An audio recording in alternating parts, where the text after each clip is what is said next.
అందులో ఉన్నటువంటి వాడు శ్రమ పడడు. అసలు భగవద్ అనుభూతిలో ఉన్నటువంటి వాడు ఏ పని చేయనా కూడా చాలా హాయిగా సులువుగా చేసుకుంటాడు. యోగ కర్మసు కౌశలం అన్నాడు స్వామి భగవద్గీతలో.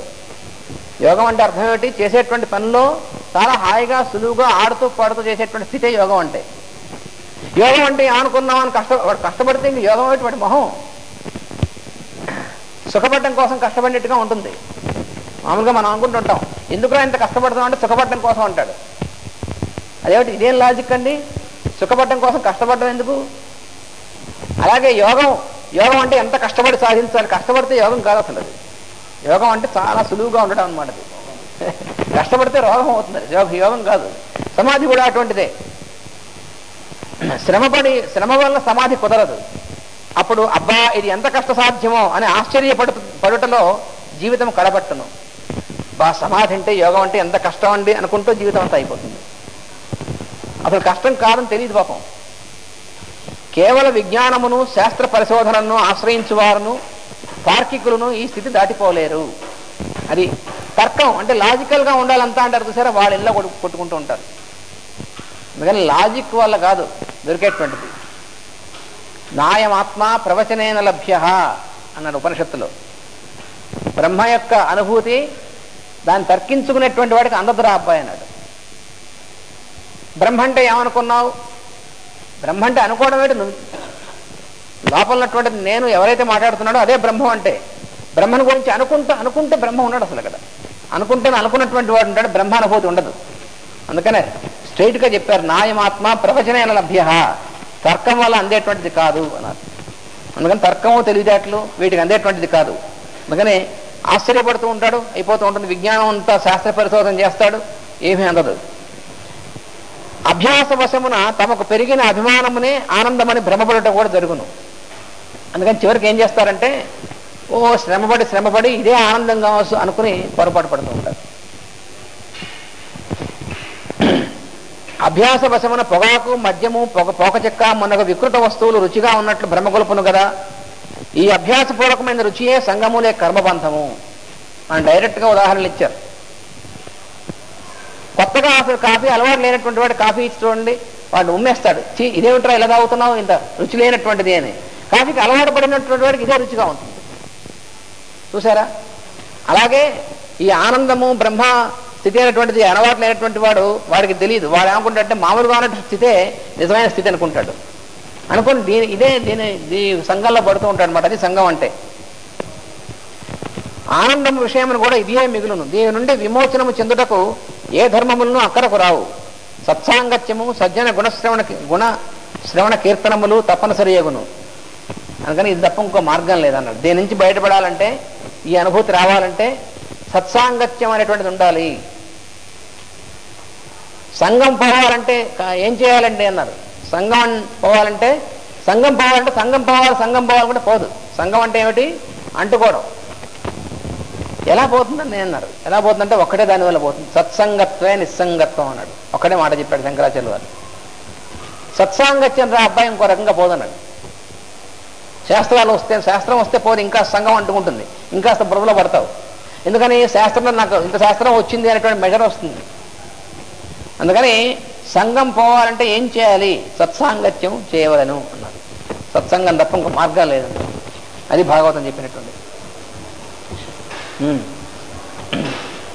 పూర్ణిమ మెడిటేషన్ కూడా 9 గంటలకి 9ంటికి అందరం 9 గంటలు చేస్తున్నాం. నాన్నగారు వచ్చింది 9 గంటలకి.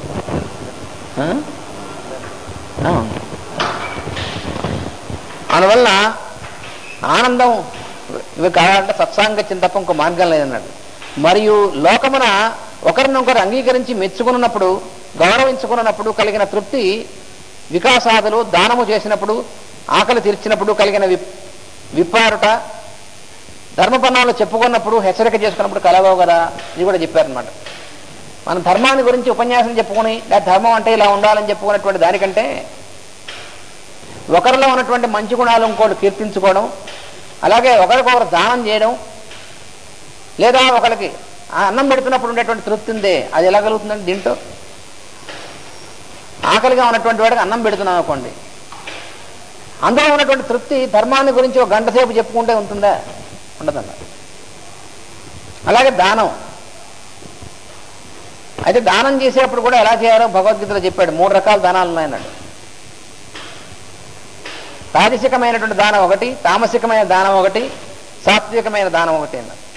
సాత్వికమైన దానం అయితేనే నిజమైనటువంటి దానం అవుతుంది, లేకపోతే ఏమొస్తుంది? దుఃఖం వస్తుంది అన్నాడు. దాని గురించి భగవద్గీతలో చాలా వివరంగా చెప్పాడు. దాతవ్యమితి దానం దీయతే అనుపకారిణే. దానం మనకి ఎవడో పనికొచ్చేటువంటి వాడిని చూసుకుని దానం చేశారనుకోండి, దానివల్ల ఏమీ ఉపయోగం లేదన్నాడు. వాడు రేపు పనికొస్తారు, తర్వాత ఎందుకైనా మంచిదని దానం చేస్తే దానివల్ల ఏమొస్తుంది? దుఃఖం వస్తుంది. రేపు పొద్దున వాడు ఉపయోగపడలేదు అనుకోండి, నేను వీడి మహా దానం చేశాను అయినప్పటికీ వీడు ఉపయోగపడలేదు అనేటువంటి దుఃఖం వస్తుంది. అంటే అలాంటి దానం కాదన్నాడు. చెప్పాను, అందరికీ చెప్పాను. ఎక్కడికి? తెలుసు వెళ్ళదు. 9 గంటలకి 9 గంటలకు పూర్ణిమధ్యాహ్నం ఉంది. అంతర్యామి స్మరణతో చేసినప్పుడు సమాధి లేక ఆనంద స్థితి కలుగును. గ్రంథములలో ధర్మములు వివరించి వ్యాఖ్యానించు వారి కన్నా భక్తుల గుణకీర్తనము చేసిన గ్రంథములు సాన్నిధ్యము కలిగించును. అది కారణం. అందువలన భగవంతుడి యొక్క సాన్నిధ్యం కలిగించేటువంటిది భక్తుల యొక్క గుణకీర్తనలు చేసినటువంటి గ్రంథాల వల్ల కలుగుతుంది, కానీ మిగతా శాస్త్రాలు వాటి వల్ల అంత కలగదు అనేటువంటిది ఈ నారదుల వారు వ్యాసుల వారు చెప్పినటువంటిది. వ్యాసుడు భారతాది గ్రంథముల యందు ఇతరుల వృత్తాంతములను వారి కథల మూలమున ధర్మములను వివరించుటే ఎక్కువగా చేసిన నీవు, గుణకీర్తనాలు సన్నివేశములు తక్కువగా చేసిన నీవు నారదులు హెచ్చరిక చేశాను. అందుకని నారదులు వారు చెప్పారన్నమాట, నువ్వు ఇప్పటిదాకా ఇచ్చినటువంటిది మంచిదే, కానీ గుణకీర్తనలు, సద్గుణాలు, భగవంతుడి యొక్క గుణకీర్తనలు, భక్తుల యొక్క గుణకీర్తనలు ఇవి చేసేటువంటి గ్రంథం ఇవ్వాలి. అది ఇప్పుడు ఇవ్వవలసినటువంటిది భాగవతం. అందువల్ల అది చేస్తే వచ్చేటువంటి తృప్తి మిగతా వాటి వల్ల రాదయ్యా అని చెప్పాడు ఆయన. ఇది మనం ఈరోజు మనకి చెప్పుకున్నటువంటిది. మళ్ళీ ఇవాళ మనకి 9 గంటలకు పూర్ణిమ ధ్యానం ఉంటుంది. ప్రతి పూర్ణిమకి మనం పూర్ణిమ ధ్యానం చేసుకుంటూ ఉంటాం. 8 నుంచి 9 గంటల దాకా రోజులాగే ఈ జ్యోతిషం తరగతులు ఉంటుంది. అది అయిన తర్వాత 9 గంటలకు సరిగ్గా పూర్ణిమ ధ్యానం ఉంటుంది. 9 నుంచి 9:20 వరకు ఆ పూర్ణిమ ధ్యానం, ఈ రోజు ఉన్నటువంటి పూర్ణిమ యొక్క విశిష్టత అనేటువంటి తెలుసుకుంటాం. అది ఈరోజు కార్యక్రమం. ప్రతి పూర్ణిమకి కూడా పూర్ణిమ ధ్యానం సామూహికంగా చేసుకోవడం అనేటువంటిది మన సంప్రదాయం. ఎందుకంటే పూర్ణిమ నాడు మనకు కలిగేటువంటి అనుభూతి, ఆ రోజు మనకు వచ్చేటువంటి వెలుగు కేవలం బాహ్యమైనటువంటి వెలుగే కాకుండా లోపల కూడా మనకు రావాల్సినటువంటి వెలుగు అందేటువంటి రోజు ప్రతి పూర్ణిమ కూడా. మాస్టర్ గారు పూర్ణిమ ధ్యానం అనేటువంటి గ్రంథంలో పూర్ణిమ యొక్క ప్రత్యేకత ఏమిటో తెలిపారు. ఆ రోజు ఏం చేయాలి, ఎలా ఉండాలి అనేటువంటిది. అందుకని ఇవాళ ప్రత్యేకమైనటువంటి ధ్యానం మనం చేసుకుంటాం. 9 గంటలకి అవకాశం ఉన్నటువంటి వాళ్ళు 9 గంటలకు మళ్ళీ ఇక్కడికి వచ్చి 5 నిమిషాలు తక్కువ 9 కల్లా ఇక్కడికి వచ్చి సిద్ధంగా వరుసలో కూర్చోవలసింది. ఈ పూర్ణిమ ధ్యానం చేసుకున్న తర్వాత అప్పుడే వాళ్ళ నీరాజనం ఆ కార్యక్రమం అయిన తర్వాత ఉంటుంది. స్వస్తి. జగద్గురుం వందే శ్రీరాధికాం దేవీం బృందారణ్య విహారిణీం యస్యాః కృపాం వినా కోపి న కృష్ణం జ్ఞాతుమర్హతి పుంజీభూతం ప్రేమ గోపాంగనానాం మూర్తీభూతం భాగధేయం యదూనాం ఏకీభూతం గుప్తవిత్తం శృతీనాం శ్యామీభూతం బ్రహ్మ మే సన్నిధత్తాం వ్యాసం వసిష్ఠనప్తారం శక్తేః పౌత్రమకల్మషం పరాశరాత్మజం వందే శుకతాతం తపోనిధిం వ్యాసాయ విష్ణురూపాయ వ్యాసరూపాయ విష్ణవే నమో వై బ్రహ్మనిధయే వాసిష్ఠాయ నమో నమః. ఓం అస్మద్గురుభ్యో నమః.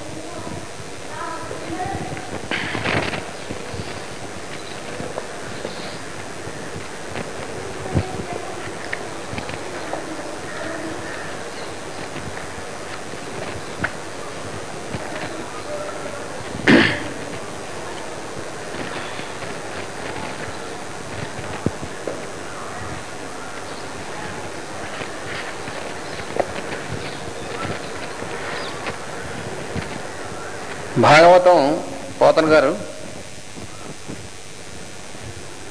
నందాంగన డింభకుడైనటువంటి, అంటే నందాంగన అంటే యశోద, ఆమె కొడుకైనటువంటి కృష్ణుడిని ప్రార్థిస్తూ శ్రీ కైవల్య పదం చేరడం కోసం చింతిస్తున్నాను అని మొట్టమొదటి పద్యంలో చెప్పారన్నమాట. శ్రీ కైవల్య పదంబు చేరుటకునై చింతించెదన్ లోకరక్షైకారంభకు భక్తపాలన కళా సంరంభకున్ దానవోద్రేకస్తంభకు గేళిలోల విరసదృగ్జాల సంభూత నానా కంజాంత భవండ కుంభకు మహానందాంగనా డింభకున్. శ్రీ కైవల్య పదం, శ్రీ అంటే అమ్మవారు, సకల శుభములకు నిలయమైనటువంటి ఆమె శ్రీ. అందుకని అమ్మవారు శ్రీతో మొదలవుతుంది అంతా కూడా సృష్టి. శ్రీకారం అంటారు, అందుకనే శ్రీకారం చుట్టడం అంటారు. చాలా వాటిలో మొదలు పెట్టడాన్ని శ్రీకారం చుట్టడం. అందుకనే మనకి సంప్రదాయంలో కూడా ఏదైనా మొదలుపెట్టి రాసేప్పుడు మొట్టమొదటి శ్రీ అని రాస్తారు. ఓం అని, తర్వాత శ్రీ అని. ఓంకారం ఏమో అయ్యవారు, శ్రీ ఏమో అమ్మవారు. అమ్మవారు లేకుండా అయ్యవారు లేడు. అమ్మవారు లేకపోతే అసలు అయ్యవారు కథలను కూడా లేడన్నాడు శంకరాచార్య వారు. శివశక్త్యాయుక్తో ఎరి భవతి నక్త ప్రభవితం. అసలు కథలను కూడా లేట అవకాశం లేడానికి. అందులో అమ్మవారు ఉంటేనే కథలు తట్టాయి. అందువల్ల శ్రీ అనేటువంటి దాంతో భాగవతం మొదలుపెట్టారు పోతన గారు. శ్రీ కైవల్య పదంబు చేరుటకు చింతించదన్నాడు. అయితే శుభకరమైనటువంటి మోక్షస్థితి శ్రీ అంటే, శ్రీ కైవల్యం అంటే. కైవల్యం అంటే కేవలము అది తప్ప ఇంకోటి లేనటువంటి స్థితిని కైవల్యం అంటారు. కైవల్య పదము, దాన్నే మనం మోక్ష పదము అంటాం అన్నమాట. మోక్ష పదం అంటే చాలామంది మోక్షం అంటే ఈ శరీరం వదిలిన తర్వాత వెళ్ళేటువంటి చోటు అని భ్రమపడుతూ ఉంటారు. శరీరం వదిలిన తర్వాత వెళ్ళేటువంటి చోటే కనుక మోక్షం అయితే దానికోసం మనం ఏం ప్రయత్నం చేయక్కర్లేదు.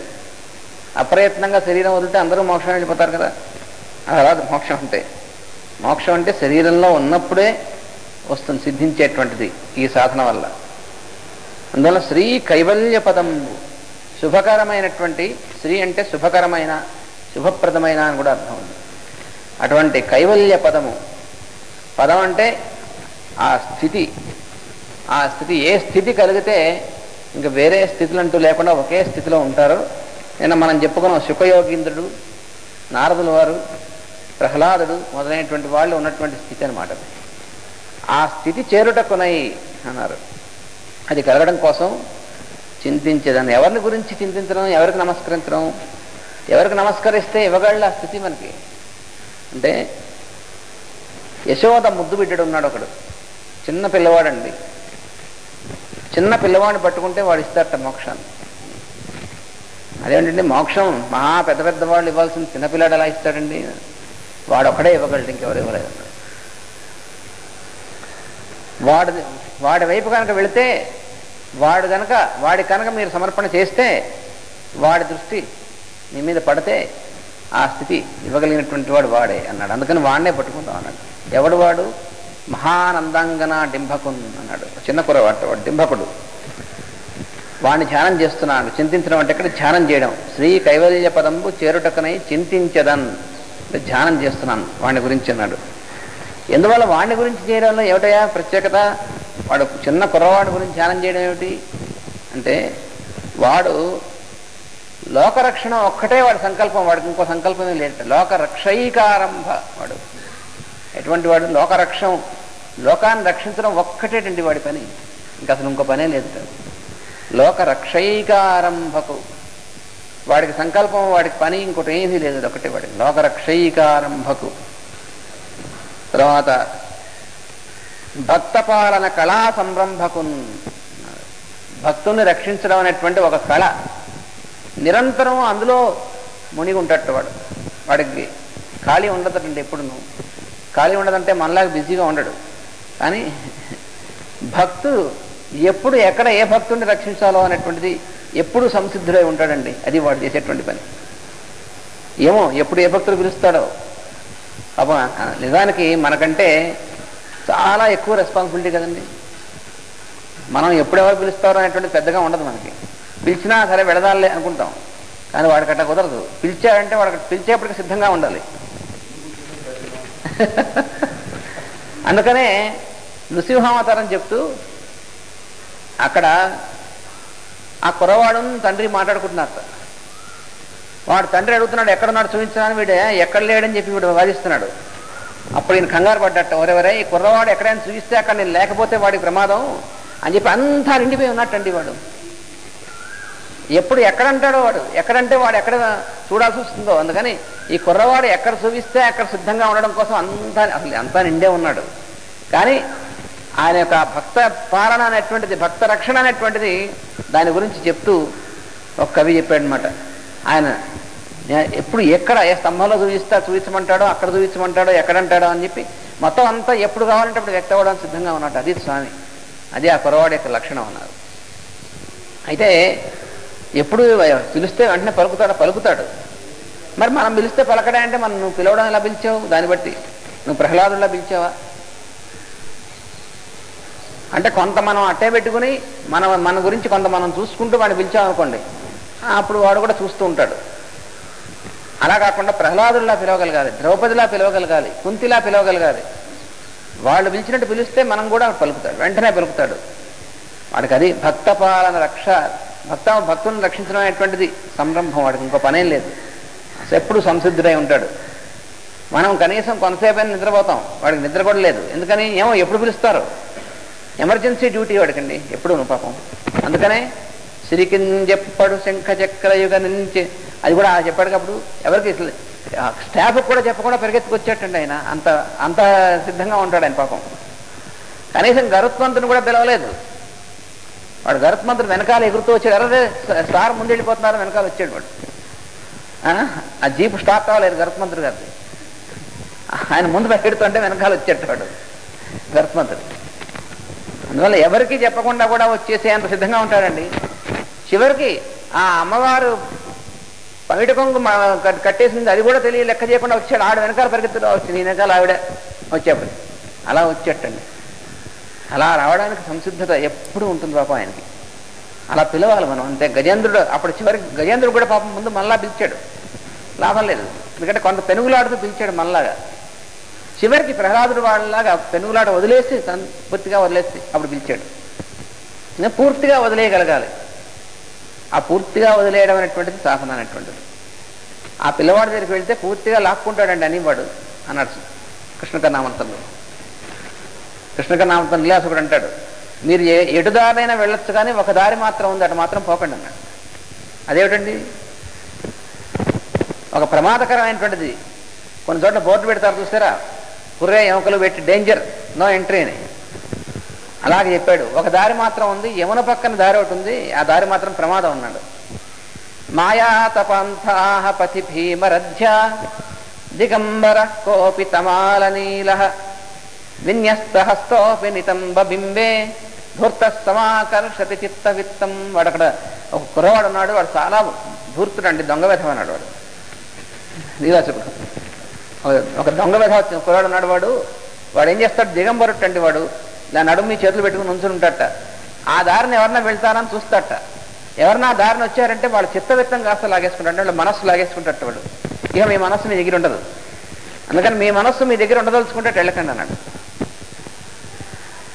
మీ మనస్సు పూర్తిగా లాక్కున్నా పర్లేదు అనుకున్నప్పుడు వెళ్ళండి అన్నాడు. అది అలాగా ఈ నందాంగన డింపకుడు అట్లాంటి వాడు అనమాట వీడు. అతడు లోకరక్షణ సంకల్పం ఒక్కటే కలవాడు, భక్తులను పాలించుటాను ఆతురత చూపును. అది భక్తులను పాలించడంలో మామూలుగా ఆత్రంగా ఉంటాట, అయ్యో ఎప్పుడు అని. రాక్షసుల దొండగాలు అరికట్టేటువంటి వాడు మళ్ళీ వాడు ఒక్కడే చేయగలడా పని. ఎంతమంది రాక్షసులండి.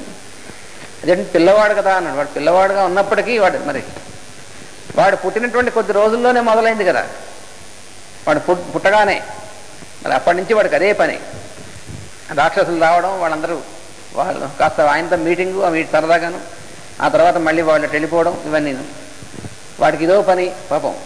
భక్తులు పిలిస్తే వెళ్ళడం ఒక పని, రెండోది రాక్షసులు మాటిమాటికి కాసేపు ఇంద్రుని దంతారు వాళ్ళు, కాసేపు బ్రహ్మగారిని కూడా కొంతమంది ఇబ్బంది పెట్టారు, కాసేపు శివుణ్ణి ఇబ్బంది పెట్టారు. ఎవరికే రాక్షసుల వల్ల ఏ ఇబ్బంది వచ్చినా ఈయనే వెళ్ళాలి, అదే ఆయన డిపార్ట్మెంట్. మరీ ఎమర్జెన్సీ సెక్యూరిటీ డిపార్ట్మెంట్ కూడా అయిందే. అందువలన రాక్షసులు వాళ్ళందరూ ఎప్పుడే హడావడి చేస్తుంటారు. వాళ్ళు చేస్తుంటే మళ్ళీ వీళ్ళందరూ ప్రార్థిస్తుంటారు, అయ్యా నువ్వు దిగిరా, నువ్వు రా అని బ్రహ్మాది దేవతలు అందరూ ప్రార్థిస్తూ ఉంటారండి. అప్పుడల్లా వస్తూ ఉండాలి. అదొక పని అయింది. తర్వాత ఆటల కోసం చూపులు చూస్తాడు. చివరికి అది చెప్పాడు ఏమిటంటే నానా కంజాత భవాండ కుంభకు అన్నాడు. అది ఎక్కడ కేళిలోల విలసత్ ఆటలాడుతూ ఉంటాటండి పిల్లవాడు.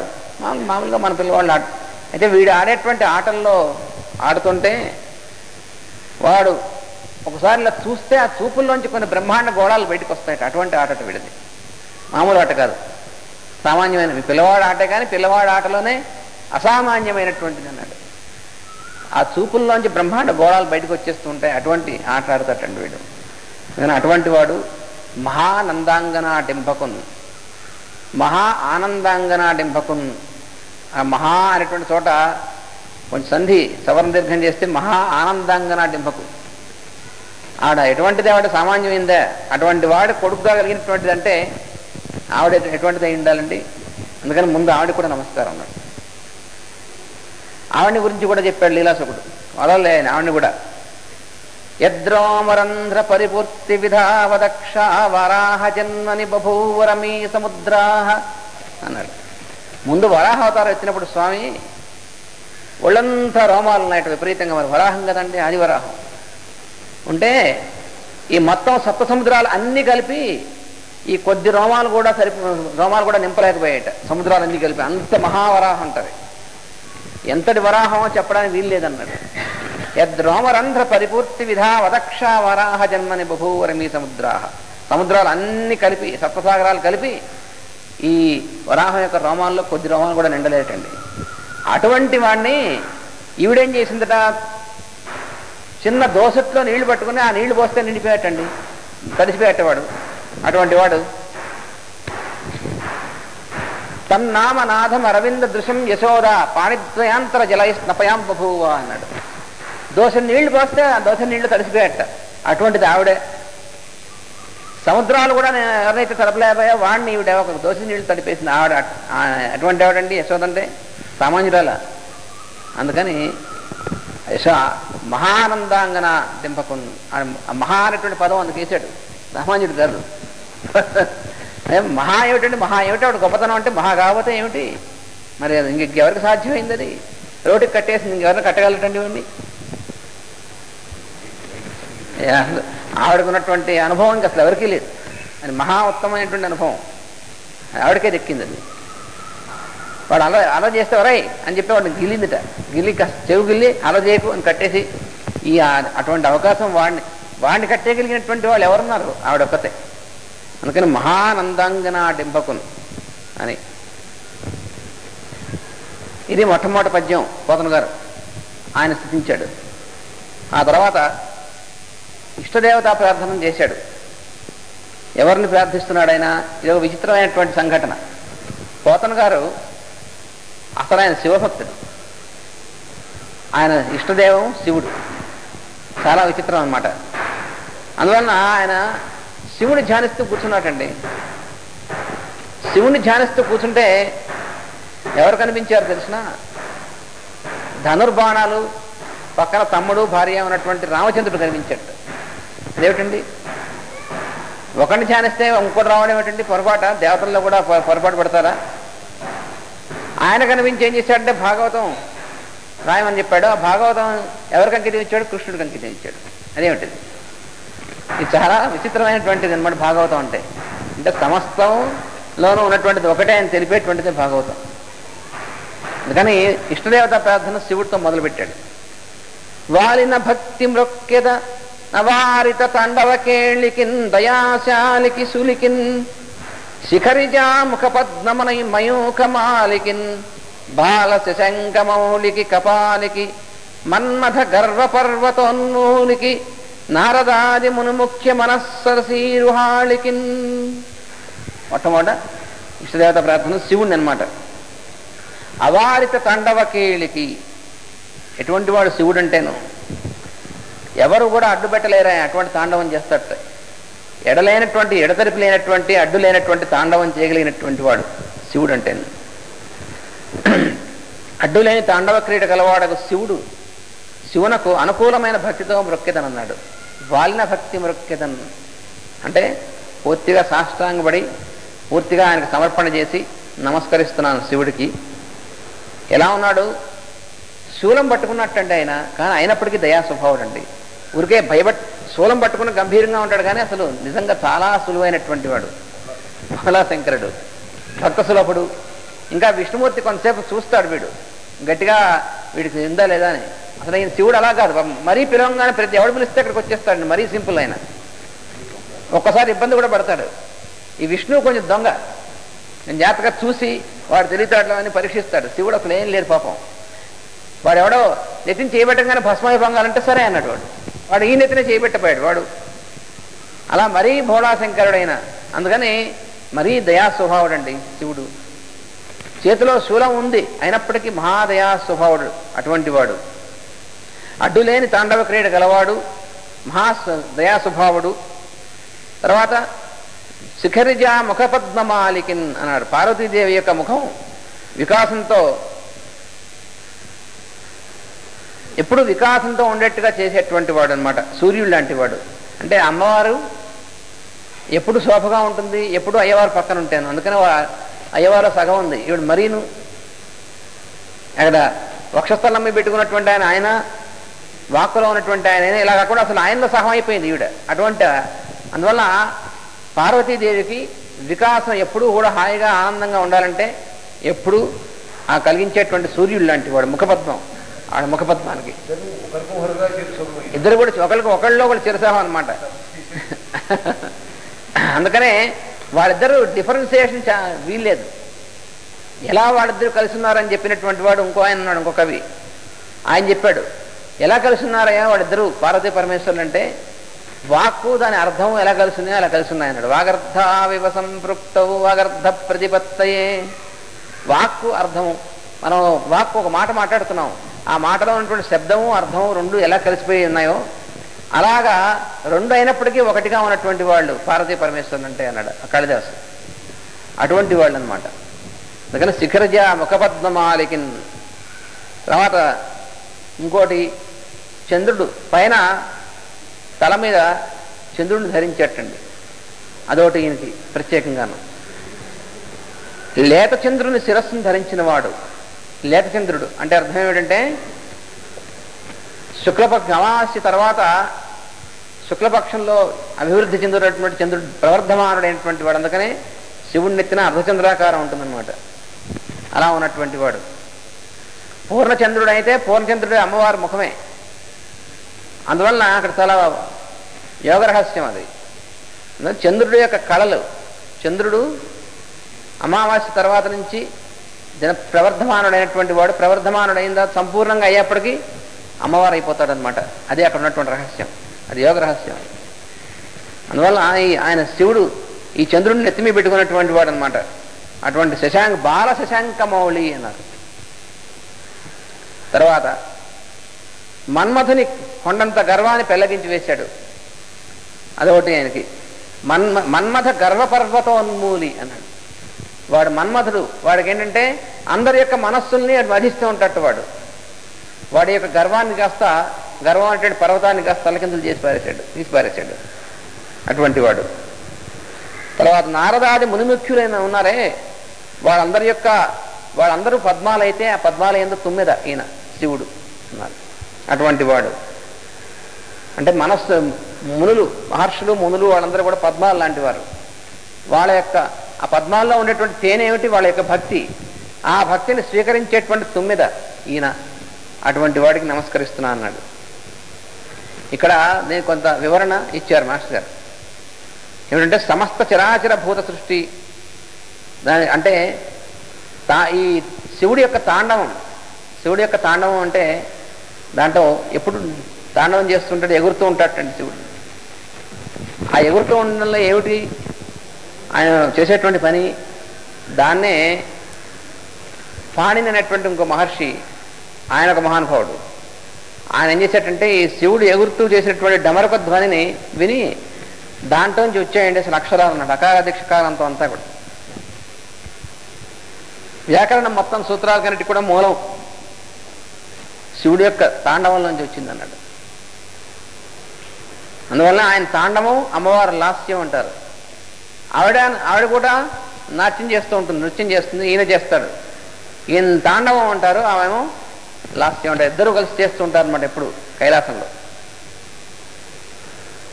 అది చాలా విచిత్రమైనటువంటి సన్నివేశం. అలా చేస్తూ ఉంటేనే లోకాలకు కావాల్సినటువంటి విజ్ఞానం అంతా ఆయన దగ్గర నుంచి వస్తూ ఉంటుంది, శివుడి దగ్గర నుంచి. అటువంటి వాడికి నమస్కారం అన్నాడు. తర్వాత ఆతత సేవ చేసిద సమస్త చరాచర భూత సృష్టి విజ్ఞాతకు భారతీ హృదయ సౌఖ్య విధాతకు వేదరాశి నిర్ణేతకు దేవతానికరనేతకు కల్మషజేతకున్ నతత్రాతకు దాతకున్ నిఖిల లోక శుభప్రదాతకున్. ఈ మూడో పద్యం బ్రహ్మగారి గురించి చెప్పాడు. ఆయన సేవిస్తాను అంటున్నాడు. ఆయన ఎలాంటి వాడంటే భూత సృష్టి యొక్క విజ్ఞానం కలిగినటువంటి వాడు ఆయన. అంటే మొత్తం ఈ సృష్టి అంతా కూడా ఎలా చేయాలి అనేటువంటిది అంతా కూడా తెలిసినటువంటి వాడు. ఎందువలన మొట్టమొదట ఉపదేశం పొందింది ఆయన. శ్రీమన్నారాయణ చేత సృష్టింపబడినటువంటి వాడు మొట్టమొదటి బ్రహ్మ. సృష్టింపబడిన తర్వాత ఉపదేశం పొందాడు. ఏమిటో ఉపదేశం? సృష్టి ఎలా చేయాలో అది ఉపదేశం పొందాడు. ఇది ఆయన ఇనిషియేషన్ అనేటువంటిది. అందువల్ల ఈ విజ్ఞానం అంతా కలిగినటువంటి వాడు ఆయన. ఇంకా భారతీయ హృదయ సౌఖ్య విధాత అమ్మవారు సరస్వతీదేవి, ఆమె యొక్క హృదయానికి సుఖం ఇచ్చేటువంటి వాడు. ఆమె హృదయం అంటే ఏమిటి? వాక్స్వరూపిణి అమ్మవారు. మొత్తం అవ్యక్తంగా ఉన్నటువంటిదంతా కూడా వ్యక్తంలోకి తీసుకొచ్చేటువంటిది. ఆ వ్యక్తాల్లోకి అన్ని తీసుకొచ్చేటువంటి సృష్టికి కూడా ఆవిడే కారణం. ఆయన సృష్టికి కారణం ఎవరు? అమ్మవారే. అందువల్ల ఎవరు ఈ ముగ్గురు అయ్యవారిలో ఎవరు కూడా అమ్మవారు లేనిదే ఏం చేయలేడండి. అదే అసలు సారం. అమ్మవారు లేనిదే అయ్యవారు ఏమీ చేయలేడు. ఆయనైనా సరే ఈయనైనా సరే ముగ్గురు. అందుకని మొట్టమొదటి బీవీఎస్లు వాళ్ళ ముగ్గురే. వాళ్ళకి ఉన్నటువంటి లక్షణం అది. ఈ చరాచర సృష్టి అంతా కూడా బ్రహ్మ, అటువంటి బ్రహ్మదేవుడు సరస్వతీ హృదయానికి సౌఖ్యం కలిగిస్తూ ఉంటాడు. ఆయన వేద సమూహానికి ఒక రూపం కల్పిస్తాడు. వేదం అనేటువంటిది సృష్టి సంబంధించినటువంటి విజ్ఞానం. అది ఆకాశము, తర్వాత సృష్టి ధర్మాలు ఇలా రూపంలో ఉన్నటువంటి దాన్ని ఈ సృష్టిని తీసుకొస్తూ వేదాన్ని కూడా రూపు కల్పించాడు ఆయన. అందుకని 4 ముఖాలు 4 వేదాలు అంటారు. బ్రహ్మగారికి 4 ముఖాలు ఉన్నాయట. సినిమాలో చూస్తుంటాం, ఒకటి అసలైన ముఖం, 3 అట్టతలకాయలు ఉంటాయి. సినిమాలో పాపం ఎలా వస్తుంది, బ్రహ్మగారు మొలుస్తాయా? వాడు ఎవడో వేస్తాడు, వాడికి ఇటు 2 ఇటు ఒకటి అట్ట తగిలిస్తారు. అలా అట్టక్కర్లేదు. ఈయన అసలు ముఖాలు 4 ముఖాలు 4 వేదాలు. అంటే అర్థం ఏమిటంటే 4గా వ్యక్తం అవుతుంది సృష్టి అంతా కూడా. అదే అసలు రహస్యం. దానికి సంబంధించినటువంటిది ఋగ్వేదంలో సరస్వతి సూక్తం అనేటువంటి దాంట్లో ఈ రహస్యం ఇస్తారు. మొత్తం వాక్కు కానీ సృష్టి కానీ 4గా బయటికి వ్యక్తం అవుతూ ఉంటుంది. అందుకని వేదాలు కూడా 4. ఆ 4గే ఆయన ముఖాలు. అందుకని చతుర్ముఖుడు అనేటువంటి ఆయన. ఆయన తండ్రి ఏమో చతుర్బాహుడు, ఈయనేమో చతుర్ముఖుడు. బ్రహ్మగారి తండ్రి, ఆయనకేమో 4 భుజాలు ఉంటాయి, చతుర్భుజుడు ఆయన. ఈయనేమో 4 ముఖాలు, చతుర్ముఖుడు ఈయన. అది వాళ్ళిద్దరికీ ఉన్నటువంటిది. ఇంకో ఆయనేమో 3 కళ్ళు ఉన్నటువంటి వాడు. ఒక ఆయన 4 చేతులు ఉన్నాయట, ఇంకో ఆయన 4 ముఖాలు, ఇంకో ఆయనకేమో 3 కళ్ళు. అదేమిటంటే అన్ని విచిత్రమే ముగ్గురు కూడా. దేవతా సమూహాలను సృష్టికర్మ యందు నడిపించేటువంటి వాడు. సృష్టికర్మ అనేటువంటి దాంట్లో బ్రహ్మగారు తర్వాత ప్రజాపతుల్ని, నారదుని సృష్టించాడు, కుమారులను సృష్టించాడు, ప్రజాపతులను సృష్టించాడు. ఈ ప్రజాపతులను సృష్టించి వాళ్ళకి పని అప్పచెప్పాడు. ఏమిటంటే వాళ్ళు కూడా మళ్ళీ సృష్టి చేయమన్నాడు. దేవతలందరినీ సృష్టించాడు, వాళ్ళకు కూడా పని అప్పచెప్పాడు. ఏమిటంటే యజ్ఞం చేయమన్నాడు. ఏమిటో యజ్ఞం? సృష్టి యజ్ఞమే. ఈ సృష్టి ఒక మహాయజ్ఞం. అది బ్రహ్మయజ్ఞం అంటారు దాన్ని. ఆ బ్రహ్మయజ్ఞం నిరంతరం సాగుతూ ఉంటుంది.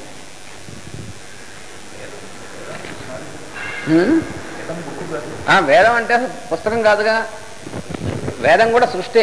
ఈ సృష్టినే వేదం అంటారు. దాన్ని మనకి తెలిసేట్టుగా ఇచ్చినటువంటిది గ్రంథం, మనం చూసేటువంటి వేద గ్రంథాలు.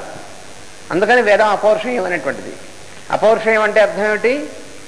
పురుషుడు మామూలుగా మనుషులు ఎవరు రాసినటువంటిది కాదు. అదేంటండి మనుషులు రాయకపోతే ఎక్కడి నుంచి వచ్చింది అని హిస్టారియన్స్ కోప్పడుతూ ఉంటారు. అది ప్రకృతిలో ఉన్నటువంటి దాన్ని చూసి రాస్తే అది మనుషులు రాసినట్టు ఎట్లా అవుతుంది? అందుకని ప్రకృతిలో ఉన్నటువంటిది ఎవడు రాస్తే ఉన్నటువంటిది కాదు, ప్రకృతిలో సహజంగా ఉంది. దాన్ని చూసి దర్శనం చేసి దాన్ని మనకి రాసిచ్చినటువంటి మనం చూసేటువంటి గ్రంథాలు. అందువల్ల ఫోటోగ్రాఫ్ లాంటిది అనమాట మనం చూసేటువంటి గ్రంథం. మాస్టర్ గారు ఫోటో ఉంది అక్కడ, ఆ ఫోటో మాస్టర్ గారా అవునా కాదా అంటే ఫోటో మాస్టర్ గారే, కానీ అది మాస్టర్ గారి ఫోటో అంటే ఏమిటో వేదం గ్రంథం అంటే అది. అందువల్ల వేదాలు అపౌరుషేయం అంటే అందువల్ల ఆయన నాలుగు ముఖాలు బ్రహ్మ యొక్క ముఖాల నుంచి వెలువడ్డాయి అని చెప్తారన్నమాట. తర్వాత నమస్కరించిన వారిని రక్షించును. అదేమిటండి? అదొకటి చెప్పాడు బ్రహ్మగారు చెప్తూ,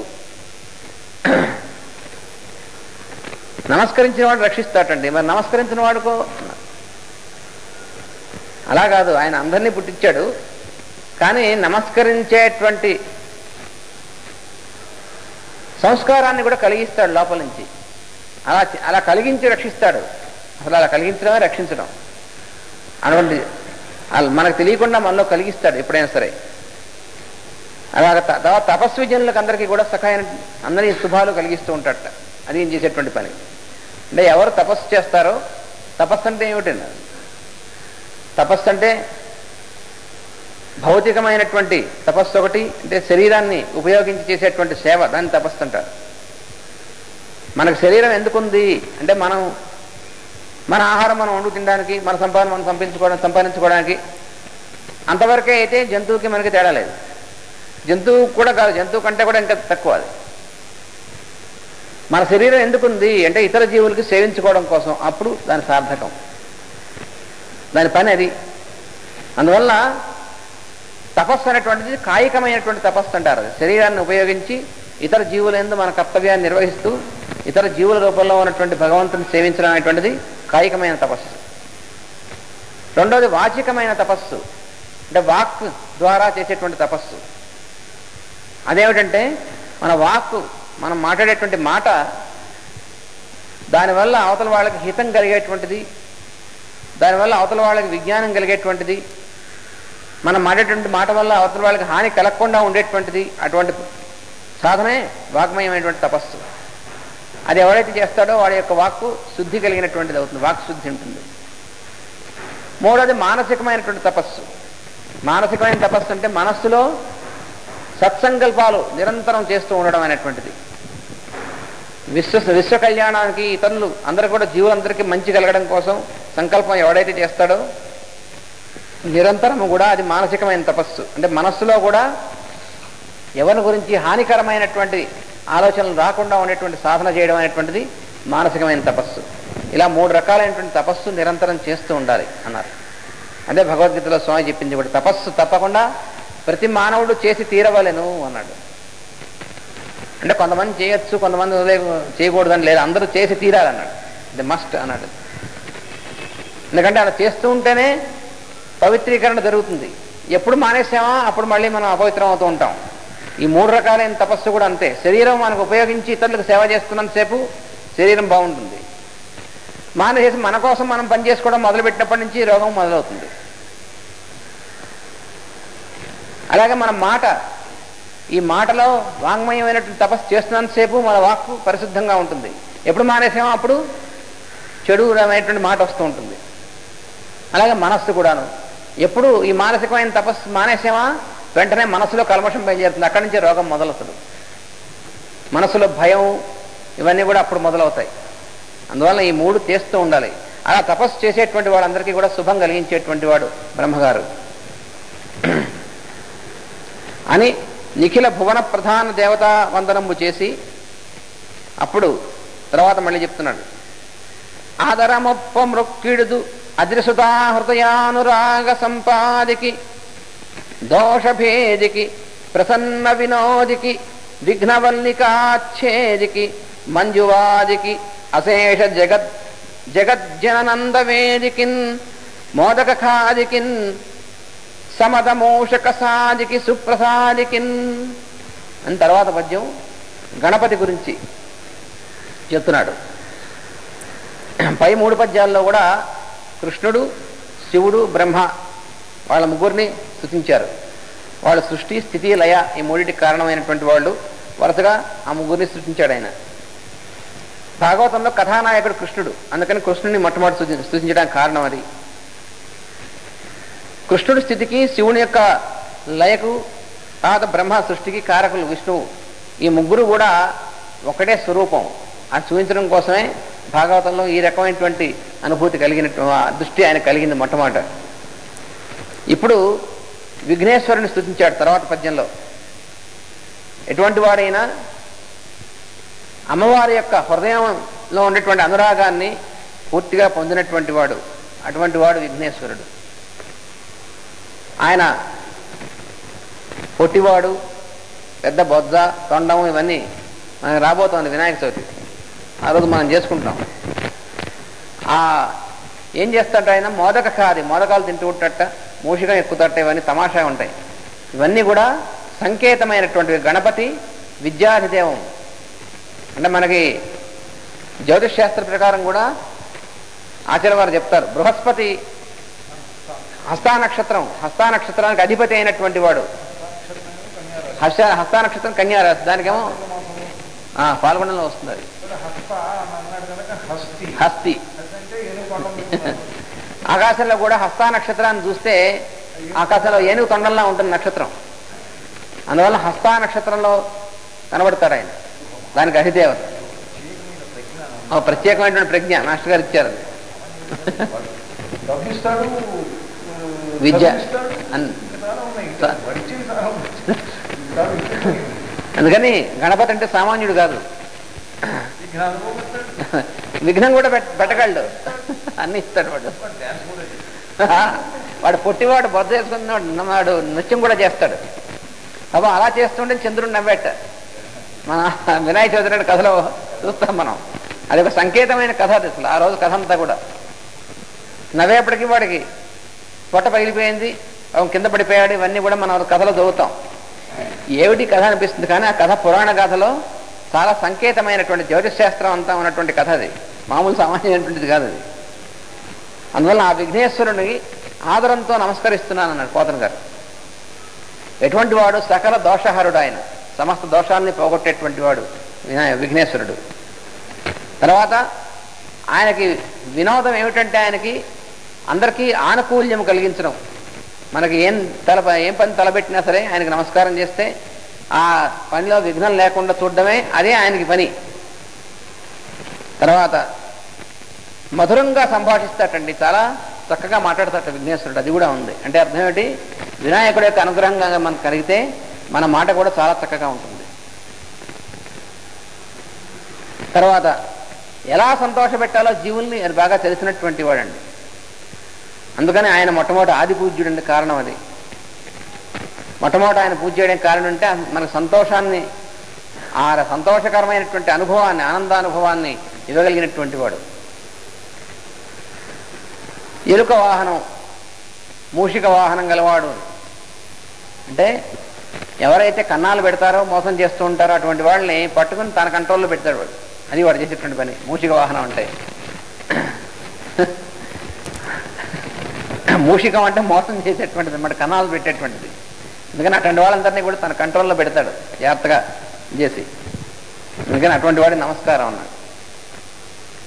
క్షోణితలంబునన్నుదురు సోకగ మృక్కిను తింతు సైకత శ్రోణికి చెంచరీక చేయ సుందరవేణికి రక్షితామర శ్రేణికి దోయజాత భవచిత్త వశీకరణైక వాణికిన్ వాణికి నక్షదామ శుకవారిజ పుస్తక రమ్యపాణికిన్. తర్వాత పద్యం సరస్వతి దేవిని స్తుతిస్తున్నాడు. ఎటువంటి వాడంటే భూమికి నుదురు సోకునట్లుగా తల కిందకు వంచి భూమికి సాష్టాంగ నమస్కారం పడి మిగతా అందరికీ నమస్కారం అన్నాడు. ఇక్కడ అమ్మవారికి సరస్వతీదేవికి సాష్టాంగ నమస్కారం చేసి స్తుతిస్తున్నాను అన్నాడు. అంటే ఎటువంటిది? తుమ్మెదలు వంటి అందమైన జడగలది అని పద్యం. ఇదేంటంటే ఆ సరస్వతి అమ్మవారికి జడ తప్ప ఇంకేం వర్ణించడానికి లేదా? అలా కాదు. వేదంలో చతుష్కపర్దా యువతి సుపేశ కృత ప్రతీక వయునా నివస్తే అని సరస్వతి సూక్తాల్లో ఒక మంత్రం. చతుష్కపర్ద 4 జళ్ళు ఉంటాయటండి ఆవిడికి. ఏమిటండి? అమ్మవారు మన పిల్లలు, చిన్నపిల్లలు, ఆడపిల్లలు అందరూ 2 జళ్ళు వేసుకుంటే 4 జళ్ళు వేసుకుంటారు సరస్వతీదేవి. పార్వతీదేవి పాపం వాళ్ళందరూ అమ్మ లక్ష్మీదేవి ఒకటే జడ వేసుకున్నారట. ఇక్కడ మాత్రం 4 జళ్ళు వేసుకుంది. 4 జళ్ళు ఏమిటంటే వాక్కు 4 భాగాలుగా వస్తుంది. అది 4 జళ్ళు అంటే. చత్వారి వాక్ పరిమితాపద నేను ఇంకో మంత్రం పక్కనే. వాక్కు బయటికి మనం వ్యక్తమయ్యేటువంటిది మనం ఒకటే వాక్ అనుకుంటాం. 4 విభాగాలుగా బయటకు వస్తుంది వాక్కు. ఆ 4 విభాగాలుగా వచ్చేటువంటి సృష్టి కూడా 4 భాగాలుగా వస్తుంది బయటికి. ఆ 4వ వంతు మాత్రమే బయటికి వ్యక్తం అవుతుంది. అలాగే వాక్కు, మనం మాట్లాడేటువంటి వాక్కు కూడా 4వ వంతు మాత్రమే బయటికి మాట్లాడతాం. మిగతా 3 లోపల ఉంటాయి అని సరస్వతి సూక్తం చెప్తుంది. అందువల్ల 4గా వచ్చేటువంటిదే ఆమె యొక్క 4 జడలుగా వర్ణిస్తారు. అందుకని ఇక్కడ ఆ సంకేతంగా పెట్టిన తుమ్మెదల గుంపు వంటి అందమైన జడగలది. కూడా చాలా పెద్ద జడలు ఉన్నాయట అంటే అని ఆవిడ దేవతలందరికీ కూడా వాక్కు ఇచ్చి రక్షిస్తుందటండి. ఇంకా ఏం చేస్తుంది? బ్రహ్మను వశపరుచుకొని గల ప్రణవము అని వాక్కు. ఆవిడ వాక్కు ఎటువంటిది? ఆవిడ వాక్కు అంటే ఆవిడే వాక్ స్వరూపిణి. ఆవిడ యొక్క స్వరూపిణి అంటే ప్రణవ స్వరూపిణి అన్నారు.